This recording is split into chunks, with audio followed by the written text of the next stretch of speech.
여러분 세상 돌아가는 게 지금 심상치가 않습니다. 세상 큰 틀에서 세상이 블록 경제화가 가속화되고 있어요. 이거 대한민국의 앞길이 정말 막막해지는 얘기인데, 자, 유럽이 또 난리가 났습니다. 유럽판 인플레 감축법 나오나. 근데 인플레 감축법이라고 얘기를 하지만 여러분 사실상 어제도 말씀드렸지만 최종 조립을 자국 내에서 한다. 유럽 같은 경우에는 유럽 내에서 한다. 삼성이 반도체가 스페인에 공장 짓는다. 이런 얘기가 나오는 것도 이것 때문인데, 여러분 보세요. 지금 여기서 나오는 거 있었는데, 한국무역협회가 이제 독일, 프랑스, 미국 IRA 대응 역내 기업 보조금 지급 확대에 합의했다. 여러분 이 보조금이라는 건 서브디그라고 표현되는 자 보조금이 가트에서 제일 문제가 됐었던 것도 이거예요. 2차 세계대전이 끝난 다음에 우리 블록 경제를 해체하자라고 했을 때 관세 없애고 보조금 없애자 이런 거예요. 그러니까 가격을 조정하는 거잖아요. 가격을. 그러니까는 가격을 갑자기 100원 하던 게 130원 돼버리면 우리가 뭐야 이거 너무 비싸네 하고 안 사잖아요.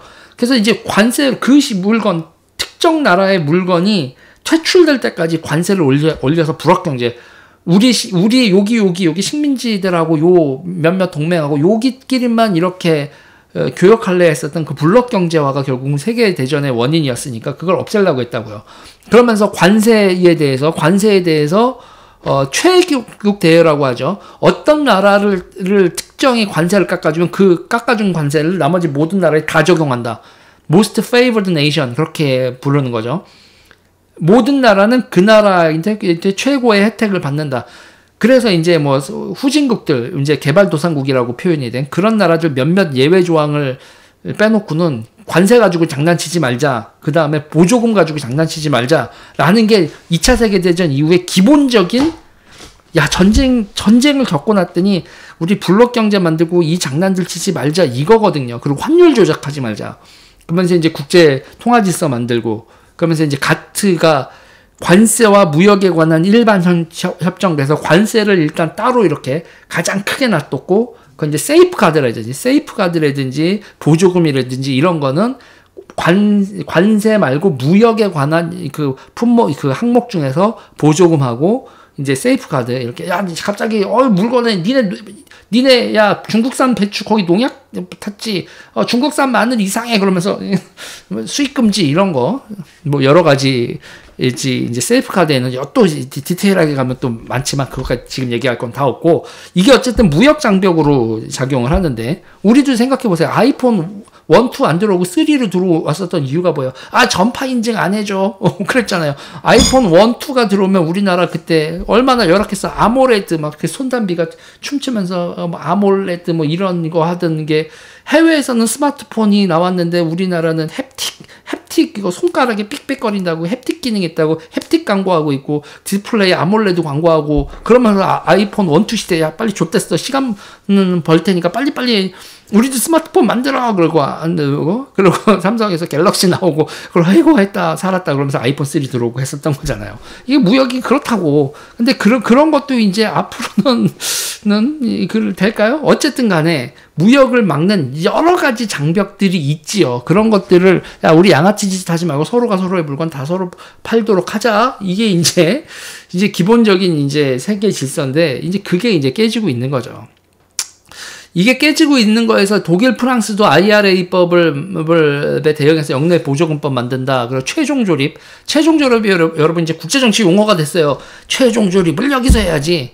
특히 배터리, 자동차, 반도체의 최종 조립을 그러니까 최종 조립이라는 게 최종 생산이기도 하잖아요. 완성품이 나오는. 반도체는 그 자체로 중간재긴 하지만 반도체라는 게 나오는 거에 뭐 여러 가지 이렇게 불화수소도 필요하고 모두 필요하고 근데 그런 거 다 들여와서 최종적인 반도체가 똑 떨어지는 공장을 여기다 지어요. 뭐 이런 거 있단 말이죠. 근데 이게 지금 이제 발생하는 문제가 뭐냐면요. 반도체 공장을 스페인에다 지어도 무슨 문제가 발생하지 않냐면 노조 문제가 발생하지 않아. 이게 왜 문제가 되는 거냐면요. 지금 선진국 미국과 유럽이 이 대공장들을 다시 유치하는 이유가 뭐냐면요, 여러분. 대량 생산에 대규모 노동자가 필요했던 세상이 끝났어. 무슨 얘기인지 아시겠어요, 여러분? 대량 생산을 하는데 대규모 노동자가 필요가 없어요. 다시 말해서 노조가 몇만 명, 몇십만 명짜리 노조가 있는 공장은 이제 없다는 거죠. 삼성 반도체 공장에 반도체를 그 어마어마한 물량을 쏟아내는데 자동화가 되고 뭐가 돼서 노동자가 그렇게 많지가 않아. 뭉쳐가지고 난리치면 골치 아플 일이 없다는 거죠. 이게 여러분 리쇼어링의 무서운 겁니다. 자동차, 전기, 여기서 자동차가 여러분 중요한 게 뭐냐면 전기 자동차예요. 이게 자동차가 처음에는 여러분 그 포디즘 그래가지고 이렇게 컨베이어 벨트 시스템에서 노동자, 수많은 노동자가 막 이쪽에서 하면 다음 거 하고 다음 거 해서 엄청난 대규모 공장이었잖아요. 전기 자동차 공장은 대규모 노동자가 필요 없는 대규모 생산시설이 될 거란 얘기예요. 무슨 얘기인지 이해가 되셨죠, 여러분?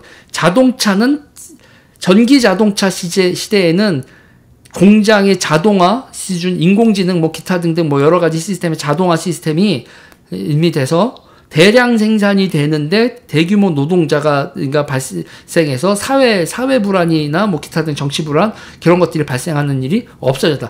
이게 여러분 이래서 노동 개혁하고 같이 맞물려 가는 겁니다, 여러분. 이게 노조가 문제가 되면 대규모 공장이 안 들어오는 거야. 그리고 공권력이나 기타 등등에서 그리고 이제 산별 노조를 움직이면서 아니 너 우리 공장 노동자 아니잖아. 같은 금속 노조인데요. 그러니까 노조가 생기는데 삼성전자 노조가 금속 노조 소속이 되고 그러면서 다른 금속 노조원들이 우르르 몰려와서 삼성에서 시위를 하고 난리를 치고 협상을 하고 이렇게 된다. 그러면 이 나라는 끝나는 거예요. 이해가 되세요, 지금요? 개별 공장의 노동자 수를 대폭 줄이는 시대. 그리고 그런 업종. 그래서 있잖아요. 보세요. 그러면서 아직도 노동자가 많이 필요로 하는 부분들이나 이런 거에서는 그러니까 배는요. 배보다 더 큰 설비가 있어야 되는데 그런 설비는 있을 수가 없잖아. 자동차가 요만하면 자동차를 찍어내는 이만한 설비를 만들어서 자동차를 뚝뚝뚝뚝 찍어낼 수 있고 물량도 몇십 대 몇백만 대를 만들어내니까 그 설비 투자 대비 다 효과가 나오는데 조선소는요, 여러분 그게 안 되잖아. 그러니까 조선소는 아마 이제 제가 봤을 때 최후까지 남는 큰 대량 생산도 아니야. 큰 거 하나를 만들고 대규모 노동자가 필요한 조선소는 계속 문제가 될 겁니다. 대한민국이 조선소를 계속 조선 산업을 유지할 수 있는 국가가 될지 안 될지도 결국 지금 계속 문제가 발생하고 있는 거죠. 국가 대비 나머지 산업 부분의 부가가치나 기타 등등과 조선소 부가가치가 안 맞게 들어가는 거니까. 그러면 다른 후진국으로 넘어가게 되느냐, 대규모 노동자가 있는 후진국으로 넘어가게 되느냐, 아니면 대한민국이 노동개혁을 하고 뭐 그들에 대한 어떤 식으로 보상책을 만들어서 조선소를 계속 유지하느냐, 이것도 노동개혁의 문제가 되는 거고. 지금 우리 사회에서 발생하는 큰 틀에서 문제, 그리고 외국에서 발생하는 이 IRA법이라든지 이 블록 경제와 그리고 최종 조립을 국내에서 해라라는 문제도 결국은 기술의 발전과 노조 문제가 같이 얽히고 들어가는 거다. 이거에 대해서 개혁 못하면 시대에 뒤처지고 그러면 우리는 다시 못 살던 조선으로 되돌아갈 수도 있는 거예요. 자, 새로운 시대의 새로운 과제들 그리고 새로운 대응들을 각국이 하고 있습니다. 독일에서 지금 한국무역협회에서도 IRA 대응하기 영내기업 보조금 지급 확대에 합의했다. 미국 IRA, 그러니까 지금 독일, 프랑스가 합의를 하면, 이게 독일, 프랑스가 지금, 영국까지 나간 마당에 EU의 왕들 아닙니까? 투 킹스 아니에요. 이탈리아 찌그러졌고, 스페인, 삼성 반도체 스페인으로 와라, 이거 열심히 하고 있고. 제가 너무, 스페인을 야옹이 취급했나요? 호랑인데? 스페인 너무 야옹인 것 같아. 잘하는 축구팀도 레알하고 바르셀로나 둘밖에 아닌가? 그렇게 나가면 한국 대비는 그런가? 아무튼 자, 지금 이런 뉴스들이 계속 나오고 있다.